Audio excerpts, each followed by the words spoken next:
Satukan hati, sama-sama kita akan berdoa. Kami meneduhkan hati kami di hadapan-Mu ya Tuhan, karena Engkau lah yang mengundang kami beribadah di hari perhentian dalam rumah-Mu yang kudus. Kami menyadari tidak selamanya ada kesempatan yang berharga yang Tuhan izinkan kami berada dalam bait-Mu, boleh memuji, boleh kagum akan karya keselamatan yang Kristus lakukan di atas kayu salib untuk kami orang yang tidak layak. Ya Tuhan, kami bersyukur hari ini Kau undang kami dan kami meresponi oleh karena gerakan Roh Kudus. Maka hari kami siap untuk boleh menyambut akan Injil-Mu. Kabar baik yang akan kami dengar sekali lagi yang boleh mengarahkan kami hidup berpadanan dengan status kami sebagai anak-anak Tuhan. Berbicara, urapi hamba-Mu dan berkati seluruh jemaat Tuhan. Biar kami adalah orang-orang yang siap untuk menyambut firman-Mu. Dengarkan doa kami, berdoa bersyukur di dalam nama Tuhan kami, Yesus Kristus. Amin. Baik, selamat pagi Bapak Ibu sekalian. Senang sekali bertemu dengan saudara di minggu yang pertama di bulan yang baru. Dengan cuaca yang tidak bisa kita tebak, tapi bersyukur Tuhan masih memberikan kita kesempatan untuk beribadah bersama-sama. Kita akan melanjutkan eksposisi kita dari surat Efesus. Kita akan membaca hari ini di dalam Efesus pasal yang pertama, ayat yang ketiga hingga ayatnya yang ke-14. Ini bagian yang akan kita renungkan. Efesus pasal pertama, ayat yang ketiga hingga ayatnya yang ke-14. Secara khusus hari ini saya akan memfokuskan pembacaan kita dan perenungan kita terletak di dalam ayat yang ketiga hingga ayat yang ke-8 saja. Ayat 3 hingga ayat yang ke-8 saja. Saya senang kalau kita boleh membaca bergantian bagian firman Tuhan ini dari Efesus pasal pertama. Saya memulai ayat ketiga dan kemudian Bapak Ibu boleh merespon ayat keempat. Demikian sampai ayatnya yang ke-8. Demikian firman Tuhan. Terpujilah Allah dan Bapa Tuhan kita Yesus Kristus, yang dalam Kristus telah mengaruniakan kepada kita segala berkat rohani di dalam surga. Silakan, sebab di dalam Dia Allah telah memilih kita sebelum dunia dijadikan, supaya kita kudus dan tak bercacat. Dalam kasih Ia telah menentukan kita dari semula oleh Yesus Kristus untuk menjadi anak-anaknya sesuai dengan kerelaan kehendak-Nya, supaya terpujilah kasih karunia-Nya yang mulia, yang dikaruniakannya kepada kita di dalam Dia yang dikasih-Nya. Sebab di dalam Dia dan oleh darah-Nya kita beroleh penebusan, yaitu pengampunan dosa menurut kekayaan kasih karunia-Nya. Sama-sama, yang dilimpahkannya kepada kita dalam segala hikmat dan pengertian. Demikian pembacaan firman Tuhan. Saudara-saudara sekalian, kita telah mempelajari ayat 1 dan ayat kedua di dalam khotbah yang lalu. Di sana Paulus membicara dengan sangat jelas siapakah diri kita. Siapakah atau seperti apakah identitas kita sebagai anak-anak Tuhan. Itu terletak di dalam ayat 1 ayat 2. Kita sudah mempelajari di dalam khotbah yang lalu. Paulus mengatakan kamu adalah orang-orang kudus. Apa artinya? Kita adalah orang-orang yang dikhususkan bagi Tuhan. Sekalipun kita bukan orang sempurna, saudaraku. Saya ulang, kita bukan orang sempurna. Kita masih bergumul dengan dosa dan pelanggaran. Tapi di mata Tuhan, saudara adalah orang-orang yang dikhususkan bagi dirinya. Wow, satu identitas yang mengejutkan. Yang kedua, Paulus katakan kamu adalah orang yang percaya. Orang yang beriman kepada Tuhan yang dapat dipercayai. Dan yang ketiga, Paulus mengatakan kamu adalah orang-orang yang berada di dalam Kristus. 3 hal kita telah pelajari di dalam khotbah yang lalu. Dan setelah Paulus mengatakan kamu adalah orang yang berada di dalam Kristus, setelah dia ucapkan statement itu, ayat 2, kemudian di dalam ayat yang kita baca barusan, teks yang panjang itu, Paulus mencoba mengelaborasi. Seperti apa sih orang yang berada di dalam Kristus? Setelah ternyata di dalam Kristus kita mendapatkan berkat rohani. Ada berkat rohani yang Allah siapkan di dalam Kristus. Itulah menjadi uraian Paulus yang sangat panjang luar biasa. Itulah akan menjadi fokus renungan kita hari ini. Bapak Ibu sekalian, kata berkat adalah kata yang sangat familiar bagi kita sebagai anak-anak Tuhan. Kalau Anda membaca dalam perjanjian lama, memang kita mengakui kita punya kesan. Ya, punya kesan. Kelihatannya bahwa berkat Tuhan di dalam perjanjian lama selalu menonjolkan yaitu berkat jasmani, material blessing. Saya ulang kalimat ini, di dalam perjanjian lama, maka kesan berkat jasmani itu sangat-sangat kental sekali, sangat kental sekali. Misalnya ulangan, perbandingan kutuk dan berkat. Tetapi kalau Anda membaca dengan sangat teliti, bahwa ternyata berkat Allah secara jasmani dalam perjanjian lama selalu dikaitkan dengan God's favor. Saya ulang kalimat ini, material blessing yang memang dibahas itu selalu dikonekkan dengan apa? God's favor, perkenanan Tuhan. Tetapi yang mengejutkan, di dalam perjanjian baru ternyata memang berkat jasmani itu ada, material blessing ada dicatat. Tetapi bicara soal spiritual blessing, berkat rohani, mempunyai nuansa yang jauh-jauh lebih kental dan lebih tebal sekali. Dan khususnya hari ini, ayat kita baca, khususnya ayat ketiga tadi. Di sana Paulus mengatakan dengan sangat-sangat jelas bahwa terpujilah Allah dan Bapa kita, Tuhan kita Yesus Kristus. Perhatikan, yang di dalam Kristus, mengaruniakan segala berkat rohani. Ada berkat rohani di dalam Kristus. Saudara-saudara sekalian, mari sama-sama kita akan menelusuri kekayaan berkat rohani yang Tuhan telah siapkan di dalam Kristus kepada setiap kita. Sebelum kita menelusuri lebih jauh, saudara perlu mengetahui bahwa berkat rohani ini, atau sebelum kita menelusuri lebih jauh, izinkan saya akan memberikan sebuah gambaran seperti apa sih Paulus melukiskan berkat rohani yang begitu luar biasa. Kalau Anda membaca Alkitab Indonesia ayat 3 tadi, ayat 4 dan seterusnya, sepertinya kita tidak menemukan sebuah gambaran yang lukisan yang sangat menarik. Izinkan saya membandingkan dengan Alkitab dalam bahasa Yunani. Nah, saya percaya kita semua tidak familiar bahasa Yunani. Maka Anda perlu beriman dengan saya saja. Percaya saudara ya, percaya. Alkitab bahasa Yunani itu ayat 3 sampai ayat 14. Paulus menuliskannya di dalam satu kalimat panjang. Bisa bayangkan? Saya ulang ya. Dia tuliskan dalam sebuah kalimat, satu kalimat yang panjang sekali. Kalaupun ada koma, itu adalah kata sifat. Kemudian dia lanjutkan kalimatnya yang punya logika yang masih nyambung dengan atasnya. Seolah-olah itu dia menuliskan ayat itu sangat-sangat panjang sekali. Tidak pernah putus. Sederhananya begini, saya kasih contoh. Cara bernyanyi yang benar, ya, cara bernyanyi yang baik dan benar. Ada orang kor. Yang benar begini. Ambil nafas dalam-dalam. Betul? Mau coba? Nafas dalam-dalam. Dalam hitungan ketiga Anda akan tertidur dengan pulas. Oh bukan itu sudah bukan ya. Ambil nafas, kemudian kita boleh menyanyi. Betul? Nyanyi yang benar itu satu kalimat, nafas habis. Kemudian nafas lagi, nyanyi satu kalimat lagi. Betul atau betul? Betul. Itu yang benar saudara. Jadi kalau nyanyi jangan satu kata, satu nafas. Satu kata, satu nafas. Itu namanya apa? Itu sesak nafas, saudara.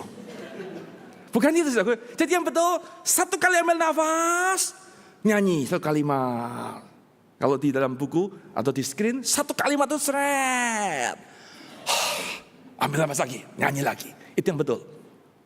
Dalam konteks ini, Paulus seolah-olah mengatakan, dalam satu kali tarikan nafas, Anda baca ayat 3, ayat 4, ayat 5, sampai ayat 14. Dalam bahasa Yunani totalnya ada 202 kata. Ayo mau coba? Janganlah ya, Jangan, kita korbankan paduan suara saja. Ayo, mau coba? Satu tarikan nafas, kamu baca 202 kata di sana. Saudaraku, apa arti saya mengatakan kalimat ini? Ini bukan main-main, ini bukan sekedar memperlihatkan keindahan. Bukan, jauh. Paulus ingin melukiskan, itu loh berkat rohani. Seolah-olah berkat itu tidak putus-putus. Dia melukiskan panjang sekali, berderet-deret, berjilid-jilid. Wow. Itu sebabnya ayat 3, Paulus mengatakan dengan kalimat apa? Terpujilah Allah. Kalimat yang luar biasa berkata, praise be to God. Kemudian ayat 14 yang terakhir, Paulus mengatakan apa? To God be the glory. Anda lihat potret gambaran ini? Dimulai dengan apa? Terpujilah Allah. Dia tutup dengan kalimat apa? Kemuliaan bagi Allah. Itu sebabnya kita mau belajar hari ini secara cepat. Berkat rohani apa sih yang kita temukan, yang kita dapatkan di dalam Kristus? Ada 3 berkat rohani. Saudara, yang pertama itu adalah berkat rohani di masa lalu. Berkat rohani di masa lalu. Perhatikan ayat yang keempat, di sana Paulus mengatakan sebab di dalam Dia. Siapa Dia itu? Di dalam Kristus. Di dalam Kristus Allah telah memilih kita sebelum dunia dijadikan. Perhatikan kata-kata sebelum dunia dijadikan. Sebelum dunia ada. Sebelum ciptaan ini eksis, semuanya sebelum semua itu ada. Bahkan diri kita belum ada juga. Bahkan sebelum ada waktu, ada masa secara linear. Sebelum ada jam. Hari ini jam 7, jam 8, jam 9. Itu semua belum ada. Artinya apa? Dari kekekalan. Tuhan sudah mengenal dirimu dan diriku. Waduh. Sudah bayangin tuh. Kita ini belum ada, kita belum lahir, belum. Jangankan kita. Segala sesuatu tidak ada semuanya. Tuhan sudah kenal kita. Tuhan sudah punya desain rancangan yang mulia tentang dirimu dan diriku. Kapan terjadinya? Masa lalu. Sehingga berkat rohani, saudaraku. Mari kita menyadari betapa karyanya, karya Tuhan yang besar berkat itu. Saya percaya Paulus ketika menuliskan ini yang dapat ilham daripada Roh Kudus, dia gentar, dia gemetar. Waduh, bagaimana mungkin? Saudaraku, saya tidak akan mengupas terlalu dalam karena ini bukan fokus khotbah kita hari ini. Jadi pertama adalah berkat rohani di masa lalu. Yang kedua yaitu berkat rohani di masa kini. Pertama masa lalu, yang kedua berkat rohani di masa sekarang ini. Dan yang ketiga yang terakhir adalah berkat rohani di masa depan. Bapak Ibu, inilah berkat rohani yang dilukiskan oleh Paulus di dalam ayat-ayat atau teks yang tadi kita telah baca. Izinkanlah hari ini saya akan memfokuskan berkat rohani di masa kini, di masa sini, di masa sekarang ini loh. Apa sih berkat rohani yang Tuhan berikan kepada kita di dalam Kristus? Mari sama-sama kita perhatikan ada 2 berkat rohani yang kita boleh nikmati, kita boleh kecap, kita boleh rasakan di masa sekarang. Saudara, yang pertama, berkat rohani itu adalah kita diangkat menjadi anak-anak Tuhan. Inilah berkat yang pertama, kita diangkat menjadi anak-anak Tuhan. Bapak Ibu, kita akan teruskan pembacaan ayat yang kelima. Izinkanlah saya akan memakai terjemahan di dalam ESV yang saya telah terjemahkan dengan bebas. Kira-kira mengatakan, iya, yaitu Allah telah menetapkan kita untuk diadopsi, diangkat menjadi anak-anaknya melalui Kristus. Sederhananya, di dalam Kristus kita diangkat menjadi anak-anaknya. Saudara-saudara sekalian, siapakah dirimu dan diriku pada awalnya? Saya mengatakan dengan jelas di sini bahwa sesungguhnya semua manusia, saya ulang, semua manusia kita di dalamnya. Dulu kita berada di dalam Adam yang pertama. Kita berada di dalam Adam yang gagal, Adam yang jatuh dalam dosa. Kita semua ada di kelompok itu, saudara. Kita semua di sana. Dia adalah manusia pertama yang mewakili seluruh umat manusia. Dia gagal, dia jatuh. Maka kita semua adalah orang-orang yang mewarisi di dalam Adam yang pertama. Tetapi kemudian kita diadopsi, kita diangkat. Ini dulu. Sekarang kita diangkat. Kita menjadi anak Allah. Kita berada di dalam Kristus. Saudara, inilah berkat rohani yang kita perlu sadari baik-baik. Satu berkat yang luar biasa sekali. Implikasi yang kita boleh pelajari ketika kita bicara poin yang pertama ini. Sebagai anak-anak Tuhan, kita diadopsi. Mari kita mengingat, kita mempunyai akses kepada Bapa. Ulang kalimat ini, sebagai anak yang udah diadopsi ini, diangkat ini, kita mempunyai akses kepada Bapa. Saudara-saudara sekalian, saya tinggal di apartemen. Untuk masuk ke apartemen itu, kita perlu kartu akses. Tap pintu, buka, kemudian naik lift, tap lagi, pencet kita punya lantai. Satu kali saya itu pulang dari rapat BPMS, rapat sinode, sampai di rumah kurang lebih jam 12 malam, saudara. Itu biasa, itu hal biasa, saudara. Nah, setelah saya sampai rumah jam 12 malam, hari itu, saya lupa bawa kartu akses, saudara. Waduh, saya lupa. Wah, saya mau celaka nih, gawat ini. Sepi, itu apartemen sepi sekali. Mau telepon istri, telepon anak, saya yakin mereka terbang ke India. Pasti udah terbang, saya udah tahu kemana itu. Waduh. Anda membayangkan ya, betapa pentingnya namanya akses. Ya, ironi saudara. Gara-gara kartu tuh gak ada. Seolah-olah hampir saya nggak bisa pulang rumah sendiri, saudara. Puji Tuhan. Hari ini saudara dan saya, kita mempunyai kartu akses untuk datang kepada Allah di surga. Amin, saudaraku. Sadar nggak, saudaraku? Melalui siapa? Di dalam Kristus. Waduh, anytime. Mau jam 12 malam, mau jam 4 subuh, mau rush hour, lagi jam-jam sibuk. Kita bisa datang kepada Bapa di surga. Saudara, yang namanya anak tidak perlu prosedur, tidak perlu birokrasi. Tidak perlu dia datang kepada orang tuanya kapanpun dia bicara. Itu sebabnya Galatia pasal 4 ayat ke-6.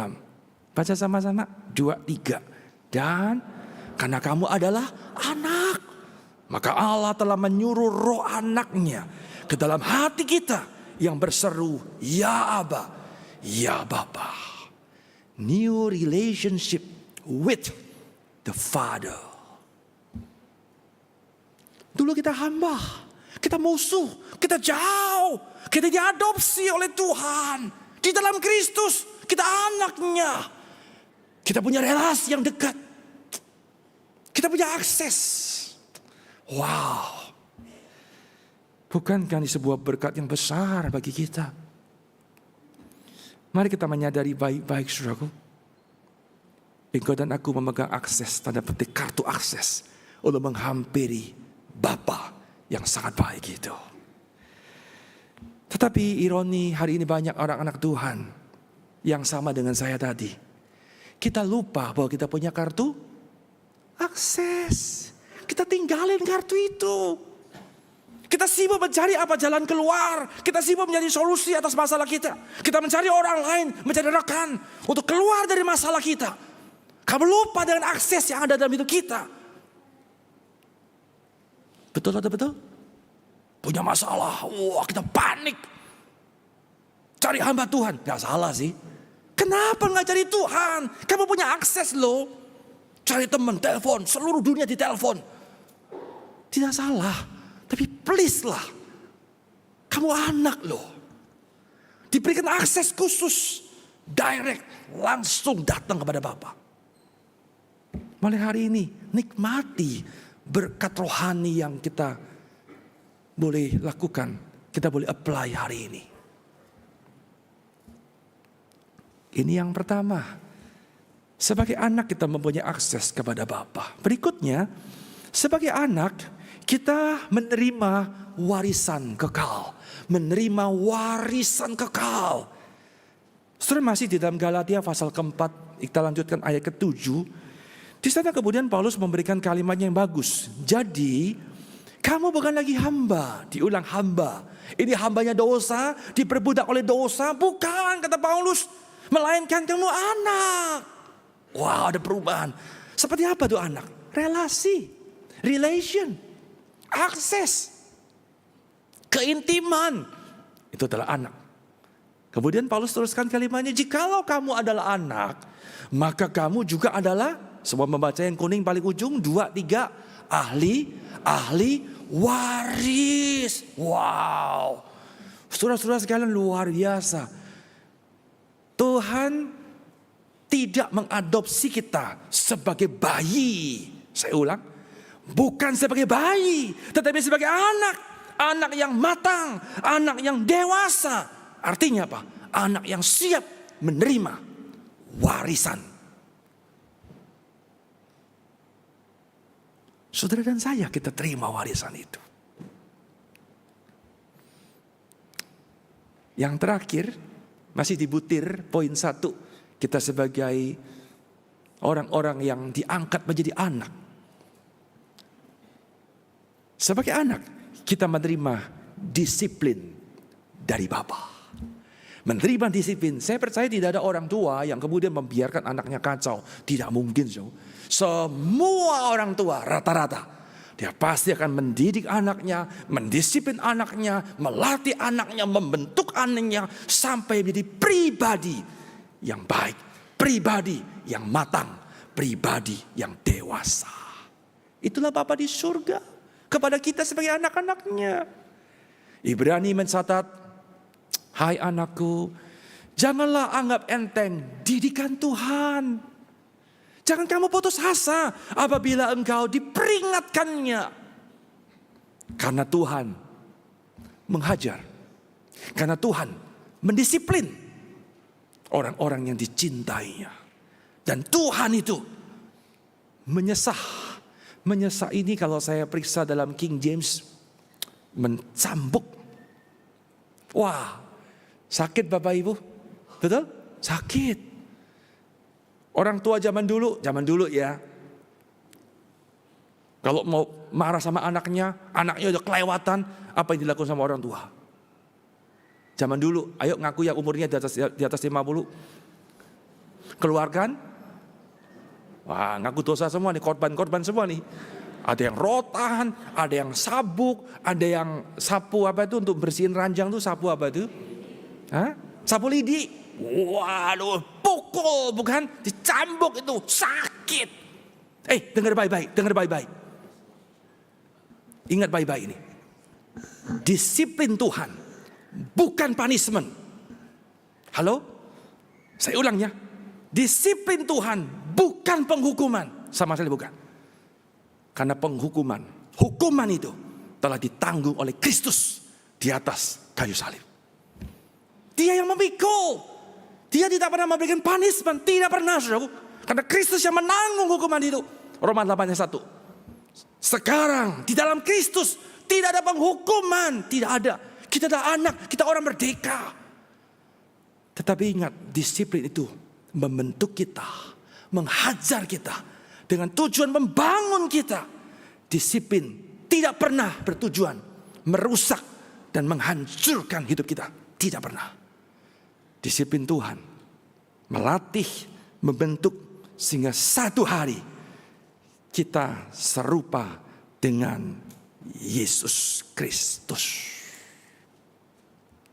Setelah inilah berkat rohani yang kita boleh nikmati sekarang ini di dalam Kristus.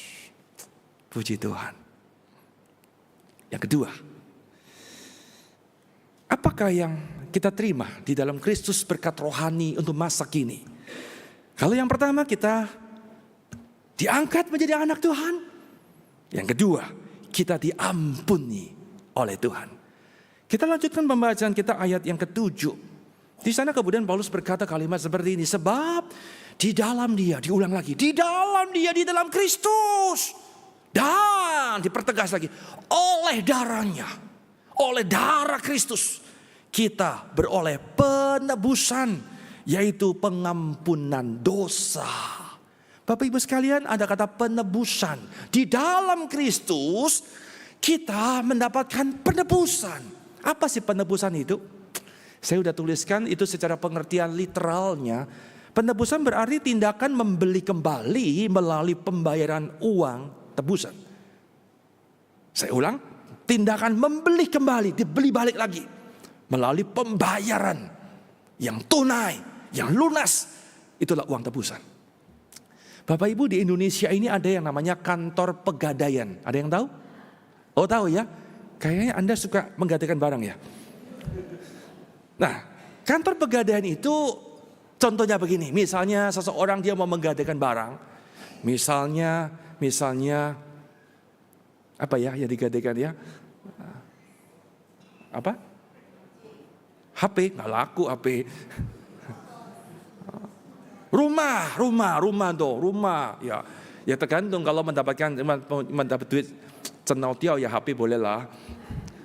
Masa saudara modal 1-2 juta, nggak mungkin lah. 1-2 juta dolar kali ya mungkin ya. Nah, kita gadaikan itu rumah, sertifikat rumah. Nih, bawa kantor pegadaian. Nah, kemudian kita terima sejumlah dana. Nah, biasanya kalau Anda ingin mendapatkan kembali itu rumah sertifikat, maka Anda perlu membayar uang tebusan. Itulah gambaran penebusan. Itulah gambaran yang Kristus lakukan bagi saudara dan saya. Bapak Ibu sekalian, bukankah setiap kita adalah orang-orang yang sudah jatuh dalam dosa? Kita berada di dalam Adam yang pertama. Kita dikuasai oleh dosa. Kita di dalam cengkeraman si jahat itu. Kita gak bisa keluar dong, gak bisa. Kita mau lari, kita teriak gak bisa. Kita dikungkung oleh dosa. Semua manusia. Tapi Paulus mengatakan di dalam Kristus kita ditebus. Kita ditebus melalui kematian anaknya yang tunggal di atas kayu salib. Melalui darahnya. 1 Petrus di sana Rasul berkata, kamu telah ditebus dari cara hidupmu yang sia-sia itu. Dengan cara gimana? Bukan dengan barang-barang fana, bukan dengan emas, bukan dengan perak, melainkan dengan darah Kristus. Seperti darah anak domba yang tidak bercacat, yang tidak bernoda. Itulah penebusan yang Kristus lakukan. Saudara-saudara sekalian, secara teologis, kata penebusan itu kalau saya mau melukiskan ada sebuah penggambaran yang sangat dramatis sekali. Ada 3 kata yang penting di dalam penebusan yang Kristus lakukan. Kata pertama adalah apa? Substitusi. Artinya apa? Kristus mati menggantikan kita. Substitusi, ditukar. Harusnya kita yang mati. Kita yang dibunuh. Kita adalah terdakwa. Kita di kursi. Kursi apa namanya itu kalau di pengadilan? Kursi kursi pesakitan. Di sana loh. Kita di sana. Tapi kemudian kursi itu, posisi itu diambil oleh Kristus. Itulah penebusan. Yang kedua adalah kata propisiasi. Itu berarti apa? Kematian Kristus membuat murka Allah langsung surut, reda. Allah kita adalah Allah yang kudus. Dia tidak mungkin bisa bertemu dengan dosa sekecil apapun. Maka ketika Allah bertemu dengan dosa, Allah marah. Murkanya seperti api yang bernyala-nyala. Namun ketika Bapa melihat penebusan Kristus. Api murka yang bernyala itu tiba-tiba langsung habis. Itulah penebusan. Dan yang terakhir, ada kata yang namanya rekonsiliasi. Di dalam penebusan itu, pada akhirnya Allah di surga seolah-olah Dia ulurkan tangan kepada kita. Allah, Dia mau berjabat tangan. Allah berkata, kita berdamai. Kita kawan. Dulu kita hambanya iblis, kena musuhnya dia. Kenapa bisa terjadi? Di dalam Kristus, penebusannya.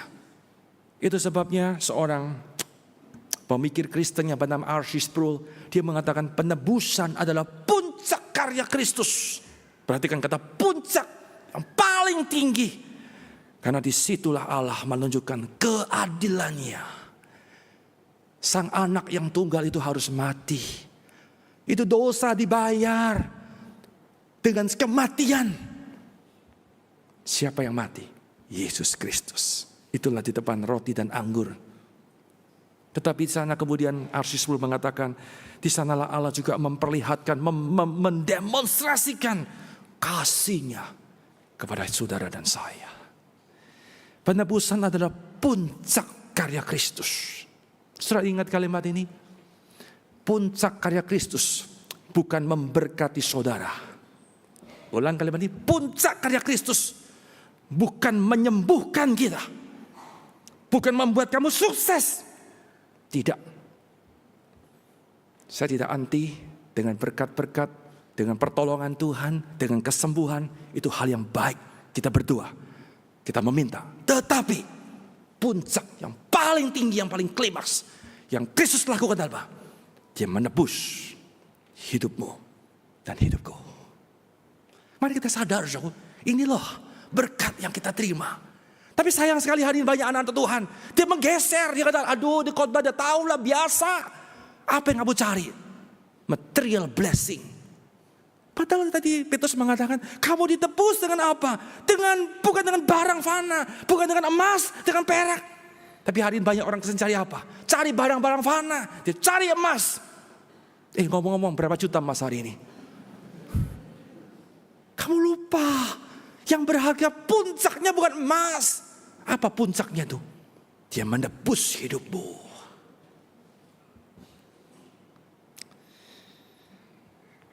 Setelah inilah berkat rohani yang kita nikmati hari ini.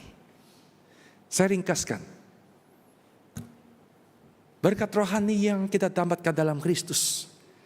Saya diangkat menjadi anak Tuhan. Sama-sama katakan 1, 2, 3.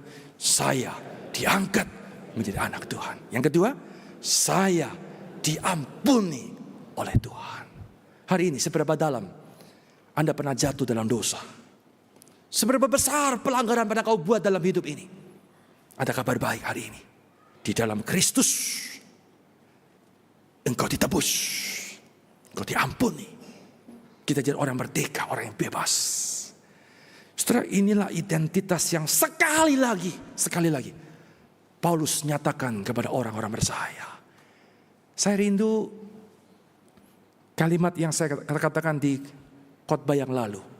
Kalimat ini terus saya katakan, terus saya gemakan. Identitas diriku ditentukan oleh apa yang Kristus sudah lakukan bagiku. Saudara, saya ingin kalimat ini adalah kalimat yang terngiang. Kamu boleh ngomong sama diri sendiri terus. Saya ulang, kamu bicara pada diri sendiri. Terus katakan, identitas diriku ditentukan oleh apa yang Kristus sudah lakukan bagiku. Saudara-saudara sekalian, kenapa saya katakan identitas diri sangat penting? Sangat penting sekali. Setelah lihat bagan ini. Udah foto? Udah, oke, geser ya. Baik. Lihat bagan ini. Identitas diri, harga diri, yang ujung adalah perilaku diri atau perilaku individu. Nah, bagaimana Anda membaca bagan ini? Setelah dengar baik-baik. identitas yang benar akan membentuk harga diri yang benar. Dan pada akhirnya akan menghasilkan perilaku yang benar. Sekali lagi, identitas yang benar akan membentuk engkau mempunyai harga diri yang benar. Dan pada akhirnya berujung kita mempunyai hidup perilaku yang benar. Itu sebabnya Bapak Ibu, jangan kejar hidup kita harus benar. Saya berusaha mau hidup saya benar, saya mau. Oke, baik, itu baik. Tapi jangan fokus di sana. Sebelum bicara soal perilaku, bicara soal hidup saya seperti apa, pertama-tama yang paling basic kita perlu bereskan apa tuh? Identitasmu. Kita perlu punya identitas yang benar. Kita perlu memiliki identitas di dalam Kristus. Siapa kita di dalam Kristus akan membentuk harga diri. Bagaimana engkau memandang dirimu. Ambil sebuah contoh. Paulus yang adalah penulis surat yang kita pelajari Efesus ini. Saudara-saudara, saya katakan Paulus bukan orang sempurna. Dia adalah orang yang masih berjuang, bergumul dalam kelemahan-kelemahannya. Paulus sama dengan kita, sama persis. Dia bukan dewa, dia bukan manusia super, bukan. Dia sama dengan kita. Tapi bedanya adalah apa? Paulus mengenal Tuhan dan mengenal dirinya. Paulus mengenal dirinya dan mengenal Tuhannya. Sehingga saya mau katakan Paulus adalah orang yang tahu siapa dirinya. Dia menemukan dirinya di dalam Kristus, identitas dalam Kristus, sehingga itu membentuk harga diri yang benar. Bapak Ibu dengar kalimat ini, Paulus tidak pernah menilai dirinya terlalu rendah, tidak pernah. Paulus bukan orang yang minder. Paulus bukan orang yang dihantui oleh masa lalu. Memang dia punya kisah-kisah yang kelam di hari lalu. Betul, saudara. Tapi sekali-kali Paulus tidak pernah dihantui. Dia tidak pernah menilai dirinya terlalu rendah. Tidak pernah. Sebaliknya, Paulus tidak pernah menilai dirinya terlalu tinggi. Terlalu tinggi. Sampai kemudian jadi orang yang sombong, yang arogan, yang lupa diri, yang tidak tahu diri, yang lupa daratan. Itu bukan Paulus. Siapa Paulus? Seorang yang menemukan identitasnya di dalam Kristus. Sehingga dia mempunyai harga diri yang benar. Maka dia pernah berkata dalam 1 Korintus 15. Dia berkata,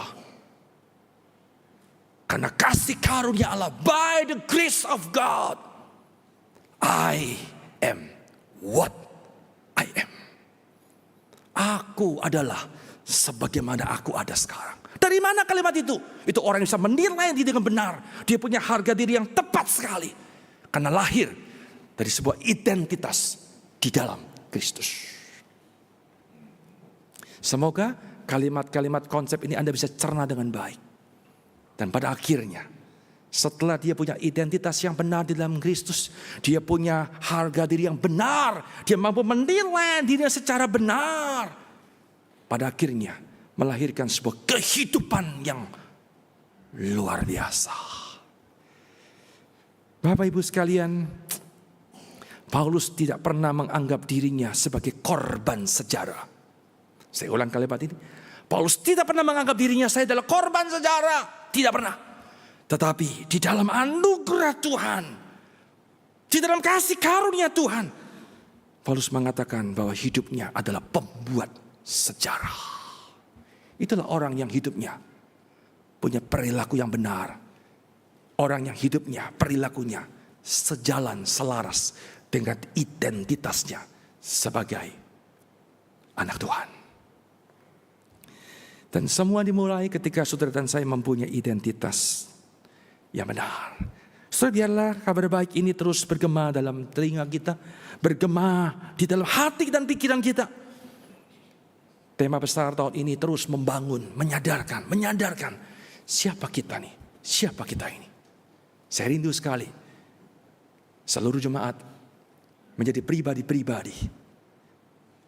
Bukan hanya cinta Tuhan. Wah, cinta Tuhan. Tetapi engkau adalah orang kemudian kenal diri, sehat dengan dirimu. Itulah pribadi yang utuh, di mana Kristus dia menebus dengan sempurna. Mari sama-sama kita berdoa. Bapa di dalam surga, kami telah mengerti semakin dalam engkau menyingkapkan identitas kami di dalam dirimu. Terima kasih karya Kristus yang luar biasa itu. Kalau bukan oleh karena karya itu, maka kami hari ini adalah orang yang tidak tahu bagaimana harus hidup di tengah-tengah dunia. Mungkin kami adalah orang kehilangan arah, kami adalah orang yang kacau, kami adalah orang yang berputar-putar mencari nilai hidup, mencari makna hidup. Kami membangun self-worth, self-esteem secara keliru. Maka ada orang yang minder, ada orang kemudian menjadi orang yang terpuruk. Atau sebaliknya orang yang lupa diri, orang yang sombong sekali.